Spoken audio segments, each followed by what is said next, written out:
Friends, आज हम बात करने वाले हैं प्रेजेंट परफेक्ट टेंस की। और दोस्तों, जो प्रेजेंट परफेक्ट टेंस है, बहुत सारी बुक्स में इसको पढ़ाया गया होता है। Present perfect is called instant past. दोस्तों, वो जो बात है एक हद तक बिल्कुल सही है कि ये इंस्टेंट पास्ट है, बट एक्चुअल में दोस्तों जो प्रेजेंट परफेक्ट टेंस होता है, अगर हम उसे अच्छी तरह से जानना है तो हम उसे इंस्टेंट पास्ट के रूप में नहीं पढ़ सकते। देखिए दोस्तों, प्रेजेंट परफेक्ट टेंस का यूज होता है ऐसा कोई काम जो पास्ट में हुआ है लेकिन उसका जो इंपैक्ट है मैं अभी दिखाना चाहता हूं। मैं एक एग्जांपल से आपको समझाने की कोशिश करता हूं। मान लीजिए ये किसी फार्मर का एक खेत है। यहां पर दोस्तों फसल लगी हुई है, शाम को कुछ गाय आती हैं और इसको खा करके चली जाती हैं।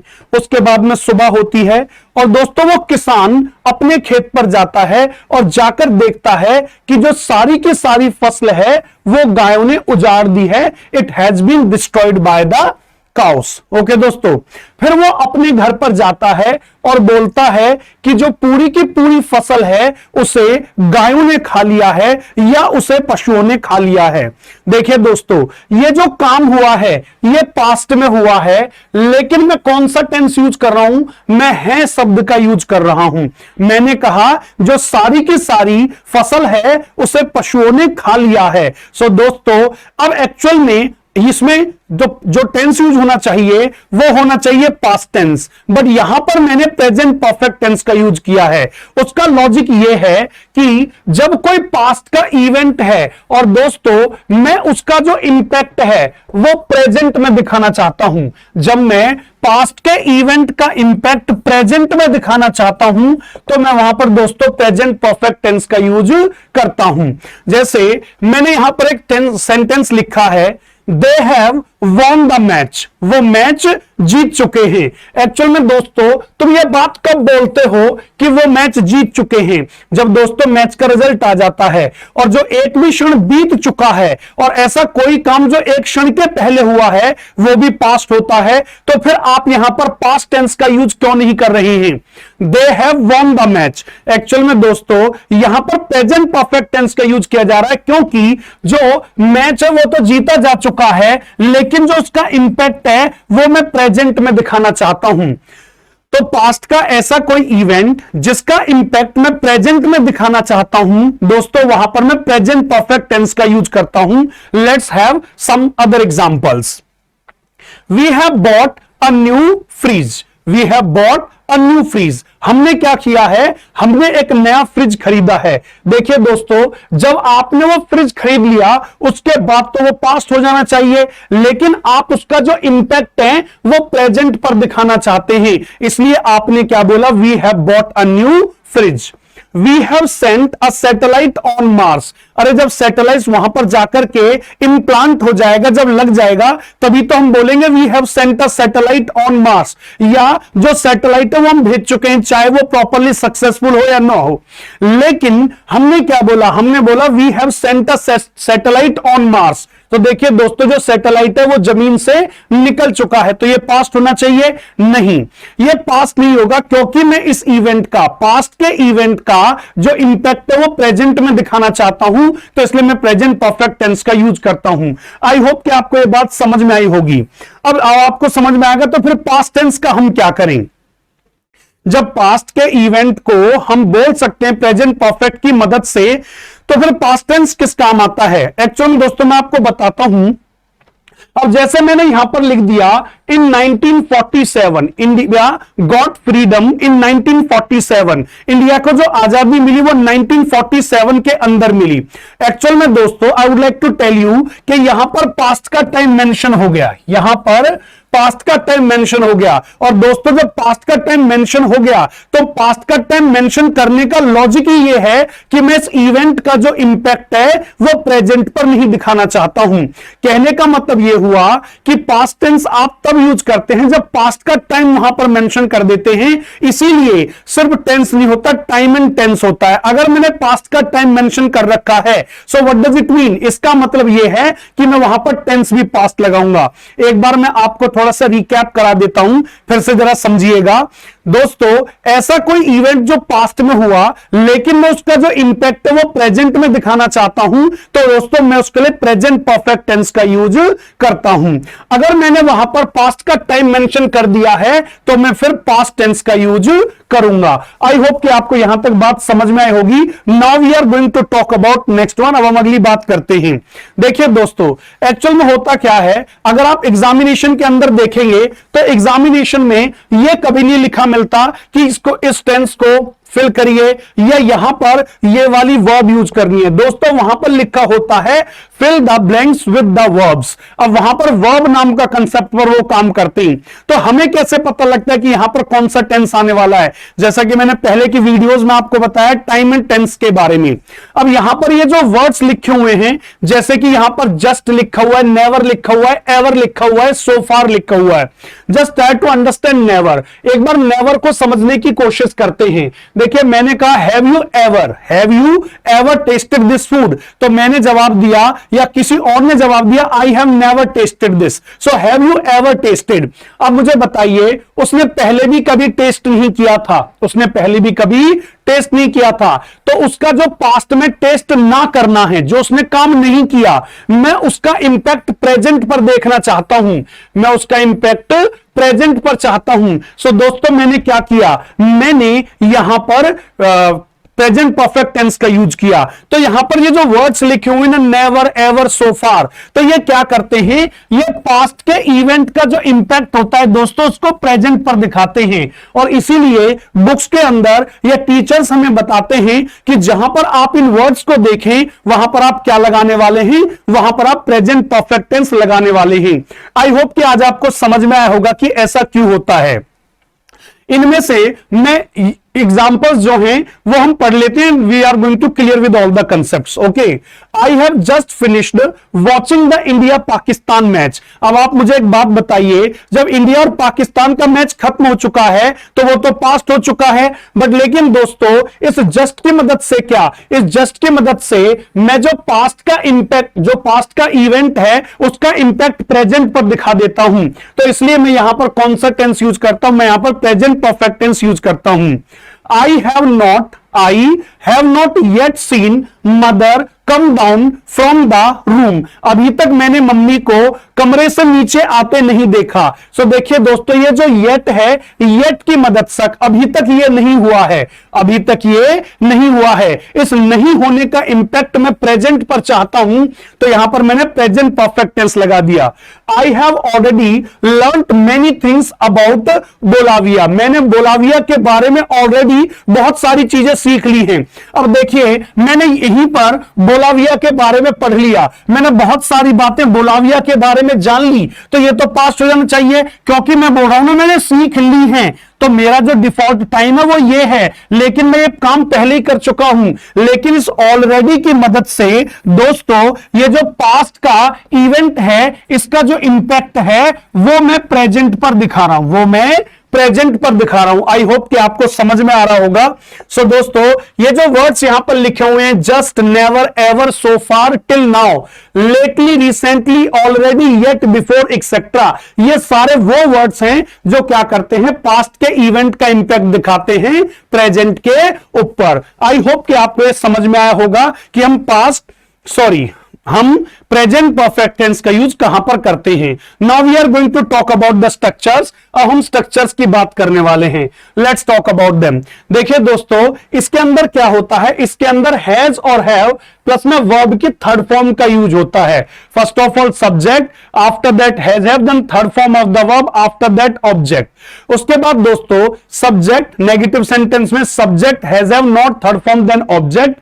इंटेरोगेटिव में हैज और हैव पहले आता है, उसके बाद में subject, after that third form of the verb, after that object. Negative plus interrogative, has, have, subject, not, third form of the verb after that object. WH family में दोस्तों member of WH family, after that has और have, after that subject, then third form of the verb after that object. दोस्तों ये होता है इसका structure. Now we are going to talk about the next part of it. Actual में दोस्तों books के अंदर, एक्सरसाइज के अंदर ऐसा लिखा होता है, I have studied 5 chapters since morning. I have studied 5 chapters since morning. मतलब सुबह से लेकर अब तक मैं 5 चैप्टर्स पढ़ चुका हूं। लेकिन हमें रटा दिया जाता है कि जहां पर since आए, जहां पर टाइम मेंशन हो, वहां पर आप क्या लगाने वाले हैं? वहां पर आप प्रेजेंट परफेक्ट टेंस लगाने वाले हैं। नहीं दोस्तों, आप प्रेजेंट परफेक्ट के साथ भी टाइम का यूज कर सकते हैं, जैसे कि since morning, for 2 hours, since January, since October, like this you can do with the present perfect also। ये काम आप दोस्तों प्रेजेंट परफेक्ट के साथ में भी कर सकते हैं। अब जैसे यहां पर एक सेंटेंस लिखा हुआ है, they have completed 20 files for 2 hours, मतलब कि 2 घंटे के अंदर, 2 घंटे के अंदर उन्होंने कितनी फाइल्स को कंप्लीट कर दिया है? उन्होंने 20 फाइल्स को कंप्लीट कर दिया है। देखिए दोस्तों, मैं यहां पर कंटिन्यूएशन ऑफ द वर्क नहीं दिखाना चाहता। I do not want to show the continuity of the action, actually I want to show, मैं दिखाना चाहता हूं कंप्लीशन ऑफ द एक्शन एक पर्टिकुलर टाइम के अंदर। फिर से मैं आपको बताता हूं दोबारा से, एक्चुअल में मैं यहां पर दोस्तों कंटिन्यूटी ऑफ एक्शन नहीं दिखाना चाहता। तो मैं यहां पर क्या दिखाना चाहता हूं? मैं दिखाना चाहता हूं कि इतनी देर के अंदर मैंने इतना काम कर लिया, तो कंप्लीशन ऑफ द एक्शन कि मैंने काम कंप्लीट कर लिया, इतना काम कंप्लीट कर लिया इतने टाइम के अंदर। सो बिल्कुल मैं दिखा सकता हूं, क्योंकि कंप्लीशन में किससे दिखाता हूं? प्रेजेंट परफेक्ट से। और भैया टाइम किससे दिखाता हूं? सिंस और फोर से। तो मैं दोनों को कोलैबोरेट कर सकता हूं, there is no problem at all. यहां पर देखो, we have played 5 series since जनवरी से लेकर के अब तक हम 5 सीरीज खेल चुके हैं। मतलब कि सिंस जनवरी से लेकर अब तक हम 5 सीरीज खेल चुके हैं। I have taken 6 competitive exams since my graduation। जब से मैंने अपनी ग्रेजुएशन की है और अब तक मैंने 6 कॉम्पिटेटिव एग्जाम्स दे दिए हैं। बिल्कुल ठीक है। मैं ये भी बताना चाहता हूं, how many I have given? 6 I have given. कब से? जब से मैंने ग्रेजुएशन की है। सो दोस्तों, जब आप कंप्लीशन और उस कंप्लीशन के टाइम को भी बताना चाहते हैं, तो आप प्रेजेंट परफेक्ट के साथ विद टाइम सेंटेंस लिख सकते हैं। There is no problem at all. I hope कि आपको ये जानकर अच्छा लगा होगा। Now we are going to talk about our next tense. अब हम अपने नेक्स्ट टेंस की बात करेंगे, जो कि दोस्तों प्रेजेंट परफेक्ट कॉन्टिन्यूअस है। एक्चुअल में दोस्तों होता क्या है, इसको समझने के लिए हमें सबसे पहले इस टेंस के नाम को समझना होगा। प्रेजेंट परफेक्ट कॉन्टिन्यूअस बड़ा ही इजी है। अब देखिए, प्रेजेंट का मतलब क्या होता है दोस्तों? प्रेजेंट का मतलब होता है the time which is going on. ठीक है जी। दोस्तों परफेक्ट का मतलब क्या होता है? दोस्तों परफेक्ट का मतलब होता है कंप्लीशन। परफेक्ट का मतलब होता है दोस्तों कंप्लीशन। और दोस्तों कॉन्टिन्यूअस का मतलब क्या होता है? कॉन्टिन्यूअस का मतलब होता है दोस्तों कॉन्टिन्यूटी, CONTINUITY। ओके दोस्तों, तो कहने का मतलब इसके अंदर किस तरह के सेंटेंस आएंगे? इसमें इस तरह के सेंटेंस आएंगे कि जहां पर एक्चुअल में काम प्रेजेंट में कंटिन्यू चल रहा होगा, लेकिन उसका एक हिस्सा कंप्लीट हो जाएगा। क्योंकि यहां पर परफेक्ट लिखा हुआ ना, परफेक्ट का मतलब तो कंप्लीट है। Just try to understand once again. Actual में दोस्तों होगा क्या कि इसमें इस तरह के सेंटेंसेस लिखे जाते हैं कि जिन कामों का एक हिस्सा कंप्लीट हो जाएगा और जो काम उसके बाद भी कंटिन्यू चलेगा। अदरवाइज तो मैं सेंटेंस प्रेजेंट कॉन्टिन्यूअस से लिख देता ना। अगर मुझे सिर्फ कॉन्टिन्यूटी ऑफ एक्शन दिखानी है तो मैं क्या करूंगा? Continuity of the action can be shown by the present continuous. तो फिर मैं प्रेजेंट परफेक्ट कॉन्टिन्यूअस क्यों पढ़ रहा हूं? मैं प्रेजेंट परफेक्ट कॉन्टिन्यूअस इसलिए पढ़ रहा हूं क्योंकि यहां पर जो काम है उसका एक हिस्सा कंप्लीट हो जाएगा, या जो काम है वो पार्शियली कंप्लीट हो जाएगा, कुछ हिस्सा उसका कंप्लीट हो जाएगा और उसके बाद भी वो काम चलेगा। सिंपल वर्ड्स में टीचर्स बच्चों को समझाने के लिए या लैंग्वेज को इजी बनाने के लिए ऐसा बोल दिया जाता है, ऐसा कोई काम जो पास्ट में शुरू हुआ था और अभी भी चल रहा है, उसके साथ में प्रेजेंट परफेक्ट कॉन्टिन्यूअस टेंस का यूज किया जाता है। लेकिन मैं इसके नाम से आपको समझा देता हूं। ऐसा काम जो प्रेजेंट में है, उसका एक हिस्सा कंप्लीट हो चुका है और उसके बावजूद भी वो काम चलेगा। एक स्पेशल चैप्टर भी बनाया जाता है बुक्स के अंदर, प्रेजेंट परफेक्ट कॉन्टिन्यूअस और प्रेजेंट कॉन्टिन्यूअस। अगर आपसे भी पूछ ले what is the difference between both of them, दोनों में दोस्तों डिफरेंस ये है कि यहां पर परफेक्ट लिखा होता है और परफेक्ट का मतलब होता है कंप्लीशन, और कंप्लीशन आप कैसे दिखाओगे। जैसे फॉर एन एग्जाम्पल मैं जैसे बच्चों को समझाता हूं इन माई क्लास में, आपको इस तरह से समझाता हूं। मान लीजिए मदरबोर्ड तो आप जानते ही हैं, सारे लोगों को पता है कि मदरबोर्ड क्या होता है, ये कंप्यूटर में यूज किया जाता है, दैट इज कॉल्ड मदरबोर्ड। अब दो तरह के मदरबोर्ड आते हैं, एक मदरबोर्ड आते हैं विद ग्राफिक कार्ड्स और एक मदरबोर्ड आते हैं दोस्तों without graphic cards. So just try to understand कि प्रेजेंट कॉन्टिन्यूअस के अंदर टाइम को बताने की क्षमता नहीं होती है। Present continuous completion of action नहीं दिखा सकता है, इसलिए उसमें टाइम मेंशन नहीं किया जाता है। और प्रेजेंट परफेक्ट कॉन्टिन्यूअस के अंदर वो क्षमता होती है कि वो टाइम के कंप्लीशन को दिखा सकता है। क्यों? क्योंकि इसमें परफेक्ट नाम का कंटेंट होता है, इसलिए दोस्तों इसको बोला जाता है प्रेजेंट परफेक्ट कॉन्टिन्यूअस। मतलब एक हिस्सा कंप्लीट हो जाएगा या पार्शियली काम कंप्लीट हो जाएगा और उसके बाद भी चलेगा। अगर सिंपल वर्ड्स में आप पढ़ना चाहते हैं तो इसका मतलब होता है ऐसा कोई काम जो पास्ट में स्टार्ट हुआ था और अभी भी चल रहा है, उसके लिए प्रेजेंट परफेक्ट कॉन्टिन्यूअस टेंस का यूज किया जाता है। यहां पर देखिए I have been studying for 2 hours, मैं 2 घंटे से पढ़ रहा हूं। सो देखिए दोस्तों 2 घंटे मतलब कि अभी वो जिस पॉइंट पर है उससे 2 घंटे पहले उसने ये काम स्टार्ट किया था, तो उसको पढ़ते हुए कितनी देर हो चुकी है, उसको पढ़ते हुए 2 घंटे हो चुके हैं। तो अब आपको नहीं लगता ये 2 घंटे कंप्लीट हो चुके हैं? तो इस कंप्लीशन को कौन दिखा पाता है? इस कंप्लीशन को बेटा परफेक्ट नाम का कंटेंट दिखा पाता है, इसीलिए आप इसको प्रेजेंट कॉन्टिन्यूअस में ना लिख के प्रेजेंट परफेक्ट कॉन्टिन्यूअस में लिखते हैं। अब यहां पर एक और बहुत अच्छी बात जानने को मिलेगी, वो ये है कि भाई इसमें हम टाइम क्यों लिखते हैं? क्योंकि टीचर्स हमें बताते हैं कि इसके अंदर टाइम लिखा जाता है। अरे टाइम इसलिए लिखा जाता है क्योंकि ये जो तुम कंप्लीशन दिखा रहे हो, ये कंप्लीशन दिखाओगे कैसे? How are you going to exhibit this? भाई आप इसको कैसे दिखाओगे? आप इसको टाइम से ही तो दिखाओगे कि मुझे ये काम करते हुए इतनी देर हो चुकी है, तभी तो मुझे पता चला कितना हिस्सा कंप्लीट हो चुका है। तो ये जो टाइम मेंशन करना पड़ता है इसलिए करना पड़ता है क्योंकि एक्शन का जितना हिस्सा कंप्लीट हो चुका है ये टाइम उसको बताता है, इसलिए प्रेजेंट परफेक्ट कॉन्टिन्यूअस टेंस के अंदर टाइम मेंशन किया जाता है। आई होप कि आपको जानकर अच्छा लगा होगा। अब इसके आगे पढ़ना शुरू करते हैं। I have been studying for 2 hours, मैं 2 घंटे से पढ़ाई कर रहा हूं। I have been studying for 2 hours. They have been constructing this bridge for 4 months. वो जो है इस ब्रिज को कितने महीनों से बना रहे हैं? उस ब्रिज को वो 4 महीनों से बना रहे हैं। आई होप कि आपको समझ में आ गया होगा। ऐसा कोई काम जो पास्ट में स्टार्ट हुआ था अभी भी चला, उसके लिए present perfect continuous tense use होता है। या फिर मैं ऑलरेडी आपको बता चुका हूं कि भैया परफेक्ट का मतलब है कंप्लीशन, कॉन्टिन्यूअस का मतलब है लगातार चलना। तो एक हिस्सा कंप्लीट हो जाएगा उसके बाद भी वो चलेगा, दोनों ही तरीके सही है।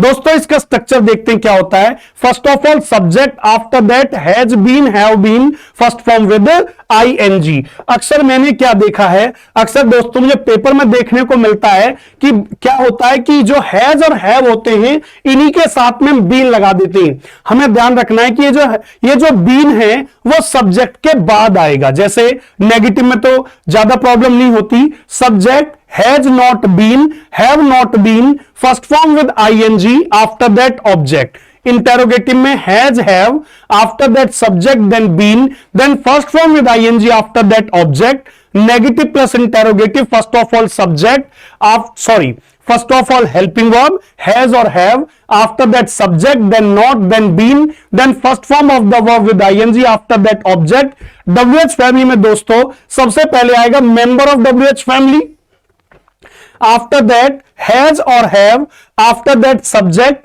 then been, then first form with ing, after that object। ये थोड़ा लिखने में गलती होगी, after that object at the end question mark। तो इस तरह से इसका स्ट्रक्चर होता है। Now we are going to talk about further। अब हम थोड़ी आगे बात करते हैं इसके बारे में। एक्चुअल में दोस्तों जो टाइम होता है आप उसे 2 तरीके से एक्सप्रेस करते हैं।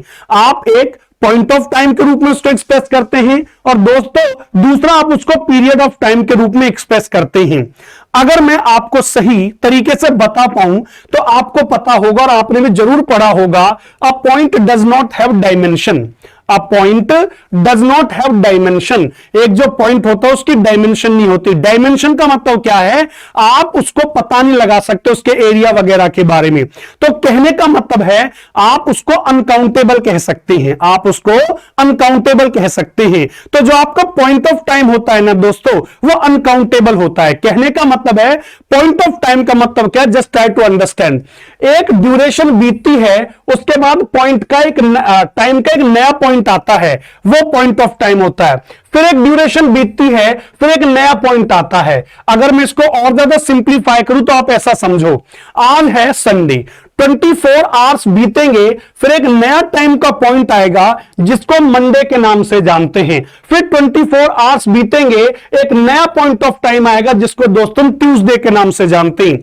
तो ड्यूरेशन बीतती है, ड्यूरेशन बीतने के बाद में एक टाइम का पॉइंट आता है दोस्तों, उसको पॉइंट ऑफ टाइम बोला जाता है, और जो ड्यूरेशन होती है उसको पीरियड ऑफ टाइम बोला जाता है। मैं और एग्जांपल से आपको समझाता हूं। मान लो अभी 4 बजे हुए हैं, अभी 4 बजे हुए हैं, 60 मिनट्स बीतेंगे, एक नए पॉइंट ऑफ टाइम पर पहुंच जाएंगे हम, जिसको 5 o'clock के नाम से आप भी जानते हैं और मैं भी जानता हूं। सो दोस्तों देखिए, एक ड्यूरेशन बीतती है, उसके साथ आप एक नए पॉइंट ऑफ टाइम पर पहुंचते हैं। तो ड्यूरेशन ऑफ टाइम को दोस्तों आप फॉर की मदद से दिखाते हैं। जो आपका ड्यूरेशन ऑफ टाइम होता है that is shown with the help of 4। और दोस्तों जो आपका पॉइंट ऑफ टाइम होता है आप उसको दिखाते हैं with the help of since, with the help of since. फिर से बताता हूं, जो आपका पीरियड ऑफ टाइम होता है दोस्तों आप उसको फॉर की मदद से बताते हैं, और जो आपका पॉइंट ऑफ टाइम होता है आप उसे सिंस की मदद से बताते हैं। अब देखिए, अब यहां पर देखिए 7 डेज, क्या आप इनको काउंट कर सकते हैं? हां, हम इनको काउंट कर सकते हैं। अगर काउंट कर सकते हैं so this is period of time. Long time, long time को तुम काउंट कर सकते हो? हां, क्योंकि आप लॉन्ग टाइम आप उसको तभी लिख पाए जब आप उसको काउंट कर पाए। अच्छा, आपने कहा जी लॉन्ग, तो इसका मतलब आपके दिमाग में कोई काउंटिंग है जो आपको बता रही है कि ये लॉन्ग है, ये शॉर्ट है। तो लॉन्ग टाइम का मतलब है आपने कोई चीज कैलकुलेट की है, उसके बाद आपने बोला है लॉन्ग टाइम, तो काउंटेबल है। So long time is a period of time. 7 years count कर सकते हैं, 3 hours काउंट कर सकते हैं, एजेस काउंट कर सकते हैं। सो दोस्तों इनके साथ में आप फॉर का यूज करते हैं। अब बात करते हैं हम सिंस की। एक्चुअल में आप मुझे बताइए, जो मंडे है, मंडे को आप बिल्कुल काउंट कर सकते हैं, मंडे, मंडेज, मंडे, मंडेज, लेकिन वो कॉन्टेक्स्ट दूसरा है। वहां पर आप इसको टाइम की तरह ना देख करके नाउन की तरह देख रहे हैं। There are many Mondays in a month, एक मंथ में बहुत सारे मंडेज होते हैं। तो वहां पर आप इसे टाइम की फॉर्म में नहीं, आप एक अलग फॉर्म में देख रहे हैं, तब आप इसको काउंट कर पा रहे हैं। जब मैं पॉइंट ऑफ टाइम की बात करता हूं तो संडे में 24 घंटे बीतेंगे और मंडे आ जाएगा, नया पॉइंट ऑफ टाइम आएगा, दैट इज कॉल्ड मंडे। दिसंबर में पर्टिकुलर डेज बीतेंगे, फिर एक नया पॉइंट ऑफ टाइम आ जाएगा, that is called January. Birth, आपका जन्म हुआ, आपकी उम्र चली, किसी की डेथ होगी, आप मतलब कि समझ पा रहे होंगे मेरी बात को, मैं नेगेटिव वर्ड थोड़ा नहीं प्रोनाउंस कर जाता, ठीक है। यहां से देखिए कि भैया आपका जन्म हुआ, जिंदगी चली, और उसके बाद एक पॉइंट आएगा जहां पर हमें यहां से जाना पड़ेगा। तो मुझे बताओ, बर्थ एक पॉइंट ऑफ टाइम है या नहीं है? ठीक है। डेथ एक पॉइंट ऑफ टाइम है या नहीं है? बिल्कुल है। तो बच्चे, ये जो बर्थ है it is a point of time, ठीक है। तुम्हारा बर्थ हुआ, उसमें 10 साल या उसमें 12 साल जुड़ गए, आप टीनेजर बन गए, ठीक है, तो एडोलसेंस में। तो इस तरह से पॉइंट ऑफ टाइम क्या होता है, एक पीरियड बीतता है, उसके बाद एक नया पॉइंट ऑफ टाइम। 2 o'clock मतलब कि क्या होगा, 2 o'clock, एक में 1 बजे में 60 मिनट जुड़ेंगे, 2 o'clock। 1991, 1990 में 1 साल जुड़ा तो 1991 हो गया। Childhood, it is also a point of time. So दोस्तों, पॉइंट ऑफ टाइम को आप काउंट नहीं करते और उसके साथ में आप सिंस का यूज करते हैं। और बच्चे, पीरियड ऑफ टाइम जो कि क्या है, काउंटेबल होता है, और ये ड्यूरेशन होती है, उसके साथ में फॉर का यूज करते हैं। आई होप कि आपको लेक्चर अच्छा लगा होगा। हमारी नेक्स्ट वीडियो में हम अगले टेंसेस को डिस्कस करेंगे। Thank you very much for watching the video.